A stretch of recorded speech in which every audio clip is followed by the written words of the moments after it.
Olá pessoal, tudo bem? Meu nome é Juan, sou analista de mercado da Grão Direto e trago para vocês mais uma análise do especialista em vídeo feito especialmente para você. Vamos começar falando de soja. Na semana passada, as cotações de Chicago voltaram a cair. E os principais fatores que ocasionaram essa queda foram o clima, que teve uma leve melhora no meio-oeste norte-americano, somado aos números trazidos pelo último relatório de oferta e demanda mundial no último dia 12. Além disso, tivemos um receio global de uma recessão econômica, reforçado pelos números trazidos nos últimos relatórios de dados econômicos mundial.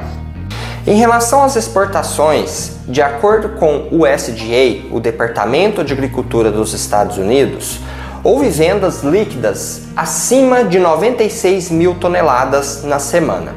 E o principal compradora foi a China. Isso evidencia um possível retorno do país asiático às compras. Com isso, o contrato com vencimento em setembro de 2022 fechou a semana valendo $14,90 o bushel, representando uma queda de 10,7%. Lembrando que essa queda também foi causada pela troca de contrato. A gente tinha um contrato vigente de agosto na semana anterior e passamos agora para o contrato de setembro, que se encontrava também numa cotação inferior à de agosto. Além disso, para março de 2023, tivemos uma queda de 2,82%, representando um valor de $14,15 o bushel. O dólar teve uma semana de muita volatilidade, fechando a sexta-feira valendo R$ 5,17, representando uma alta de 1,97%. As instabilidades externas fortaleceu-se a cogitação de que o Banco Central dos Estados Unidos aumente em mais uma vez as taxas de juros em 0,75%. Lembrando que esse número é considerado bastante agressivo para o país americano. Isso causou um medo de uma possível recessão global causada pelo desaquecimento da economia americana. No Brasil em específico, possivelmente teremos bastante volatilidade no dólar, causado pelos fatores políticos, relacionados às eleições presidenciais, porém, a curto prazo, possivelmente haverá um fluxo de entrada de dólar nesse momento. Para esta semana, o mercado continua atento ao clima do meio-oeste norte-americano, em que há boas previsões de chuvas, com exceção do norte da Dakota do Sul e praticamente toda a Dakota do Norte e Minnesota. Isso por si só tende a causar uma queda, uma pressão de baixa nas cotações de Chicago.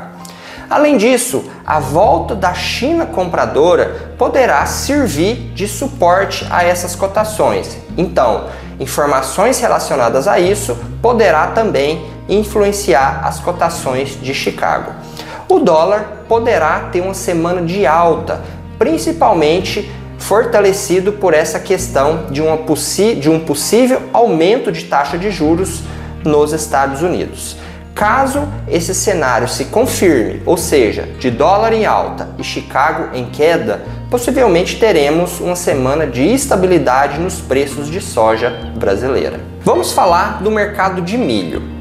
O milho no Brasil continua sendo pressionado pelo alto volume ofertado no mercado interno, causado principalmente pelos números expressivos da colheita da safrinha 2022.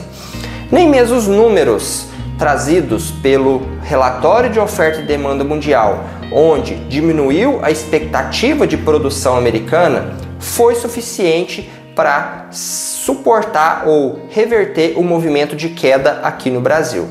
Lembrando que nesse mês de agosto estamos tendo números bastante expressivos de exportação, onde em aproximadamente 2 semanas desse mês de agosto já temos 3,2 milhões de toneladas exportadas, e no ano passado, em todo o mês de agosto, tivemos 4,3 milhões de toneladas. Esses números evidenciam que possivelmente teremos uma exportação inferior ao ano de 2021 e possivelmente uma das maiores do mês de agosto nos últimos 10 anos na exportação brasileira. Falando em mercado externo, Chicago fechou com uma queda de 1,48%, fechando a sexta-feira valendo 6,27 dólares o bushel. Já o dólar fechou a semana aqui no Brasil com uma alta de 5,17. Com relação à safra americana, o clima apresentou melhores condições para o meio-oeste norte-americano, o que causou um certo alívio para as expectativas de produção naquele país. Isso deve amenizar as condições de lavouras que apresentaram uma queda de 1% no último relatório de condições de lavoura nos Estados Unidos. Para esta semana, o mercado vai continuar monitorando o clima no meio-oeste norte-americano, com previsões de chuvas bem distribuídas nesta semana. Em relação ao Brasil, continuamos com a questão do alto volume da oferta da safrinha, que poderá continuar pressionando as cotações de milho para baixo.